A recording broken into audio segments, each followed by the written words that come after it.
నమస్తే SR7 TV news కి స్వాగతం. భద్రాచలం అభివృద్ధి మా బాధ్యత. భద్రాచలం కాంగ్రెస్ నేతలు భద్రాచలం పట్టణంలో కేకే ఫంక్షన్ హాల్లో పార్టీ ఆధ్వర్యంలో ప్రెస్ మీట్ నిర్వహించారు. ఈ సమావేశంలో ఎమ్మెల్యే డాక్టర్ తెల్లం వెంకటరావు, తెలంగాణ రాష్ట్ర అటవీ అభివృద్ధి కార్పొరేషన్ చైర్మన్ పోదెం వీరయ్య, మాజీ ఎమ్మెల్సీ బాలసాని లక్ష్మీనారాయణ పాల్గొని మాట్లాడారు. ఈ సందర్భంగా భద్రాచలం గ్రామ పంచాయతీ ఎన్నికల్లో కాంగ్రెస్ పార్టీ అభ్యర్థులను ఘనంగా గెలిపించిన ప్రజలకు, అలాగే ఎన్నికల విజయానికి కష్టపడి కృషి పట్టుదలతో పనిచేసిన పార్టీ నాయకులు, కార్యకర్తలకు హృదయపూర్వక ధన్యవాదాలు తెలిపారు. ప్రజల విశ్వాసానికి తగిన విధంగా భద్రాచలం అభివృద్ధికి కాంగ్రెస్ పార్టీ కట్టుబడి పనిచేస్తుందని వారు భరోసా ఇచ్చారు. ఈ కార్యక్రమంలో సర్పంచ్ పూనం కృష్ణ, ఉప సర్పంచ్ రత్నం, కవిత, కాంగ్రెస్ పార్టీలో గెలిచిన వారు, సభ్యులు, పార్టీ నాయకులు, కార్యకర్తలు పాల్గొన్నారు. Reporting by SR7 TV news, Bhadrachalam division reporter Madhulika. ఈరోజు భద్రాచలం కూడా మంచి భవిష్యత్తు ఉండాలని ఈరోజు మనం ఆల్రెడీ మొదలుపెట్టిన సంగతి చెప్పాడు. టెంపుల్ డెవలప్మెంట్ అని అప్పుడు 100 కోట్లని అంటే ఒకసారి వచ్చి 1000 కోట్లు అంటే చాలా డ్యామేజ్ అయ్యాం.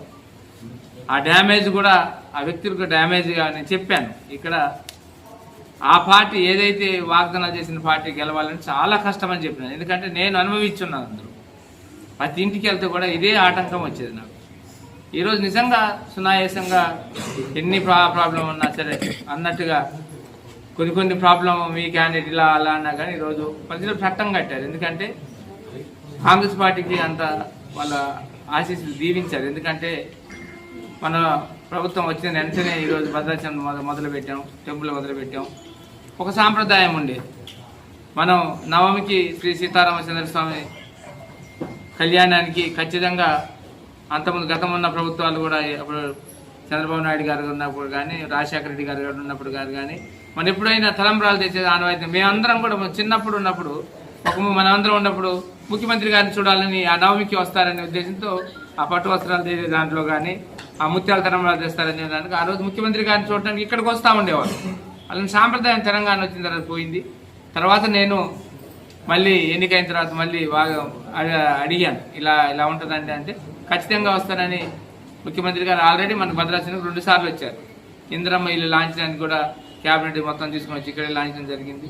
అదేవిధంగా ముఖ్యమంత్రి గారు సన్నబియ్యానికి కానీ సన్నబియ్యం నవమికి వచ్చిన తర్వాత సన్నబియ్యం పంపిణీలో కూడా ఒక పేదవాడి ఇంట్లో భోజనం చేద్దాం, ప్రతి పేదవాడు సన్నబియ్యం తినాలి, సన్నబియ్యమే ఇవ్వాలనే ఉద్దేశంతో ఆ కార్యక్రమం తీసుకొని కూడా ఒక పేదవాడి ఇంట్లో భోజనం చేసే దాంట్లో కూడా ఆయన మంచి పాత్ర వహించి ఈరోజు పట్టణవాసులందరికీ అభిమానం కలిగించినందుకు గౌరవ ముఖ్యమంత్రి గారికి ప్రత్యేకమైన ధన్యవాదాలు తెలుపుకుంటూ ఈరోజు మేమందరం కలిసికట్టుగా పనిచేయడం వల్ల మళ్ళీ భద్రాచలం అభివృద్ధికి తోడునీడ ఉంటుందని, మేమందరం కలిసికట్టుగా పనిచేస్తే మళ్ళీ ఇంకా ఫ్యూచర్లో ఎన్నికలు ఉంటే ఖచ్చితంగా ఒక సామర్థ్యాన్ని సంపాదించి భద్రాచలం కానీ నియోజకవర్గం కానీ మనం ఆశీస్సులు ఉంటాయని ఖచ్చితంగా ఈరోజు మనం చూసాం. ఒక సమానత్వంతో పోవటం వల్ల ఈ గెలుపు సాధ్యమైందని ఈ విధంగా మీ అందరికీ ప్రత్యేకమైన ధన్యవాదాలు తెలుపుతూ, అన్నగారు కూడా సహాయ సహకారాలు ఉన్నాయి. ఖచ్చితంగా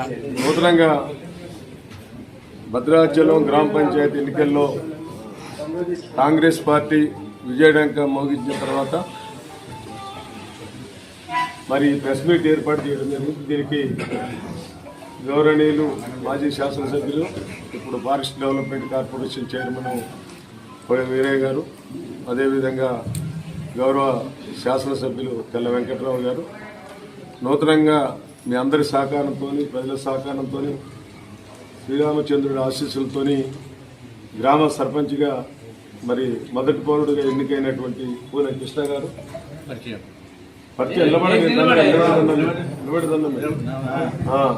అదేవిధంగా ఉప సర్పంచ్గా ఎన్నికైనటువంటి రత్నం కవిత గారు, అదేవిధంగా 1వ వార్డు నుంచి చెచ్చు సుబ్బారావు గారు, 2వ వార్డు నుంచి రాజీవ్ గారు, 3వ వార్డు నుంచి రమణ గారు, బొంతు రమణ, 5 వాణి వచ్చిందా, 8 మన కారం 8 పెద్దినేని లక్ష్మి గారు, 9 కారం సుజాత గారు, 10 రాజా గారు, రెడ్డి రాజు, 11 భూక్య సుశీల, 12 తారం దుర్గారావు, 13 తాటి ఉదయ్ గారు, 15 ఈశ్వరమ్మ, సున్నం ఈశ్వరమ్మ గారు, 16 కవిత గారు, రత్నం కవిత గారి మళ్ళీ పరిచయం ఉంది, 16 అంతే ఉన్నారు అనుకుంటా.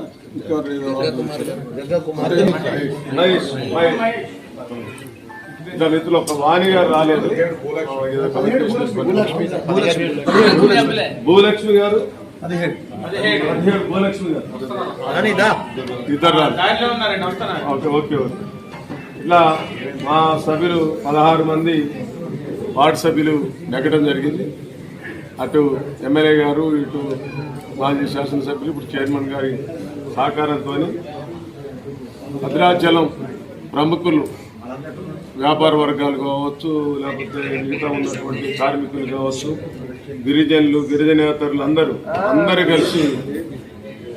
కలిసి మొదటిసారి అధికారంలో ఉన్న పార్టీకి, రెండోసారి ఇప్పుడు 13లో జరిగిన తర్వాత ఇప్పుడే ఎన్నిక జరిగే 10-12 సంవత్సరాల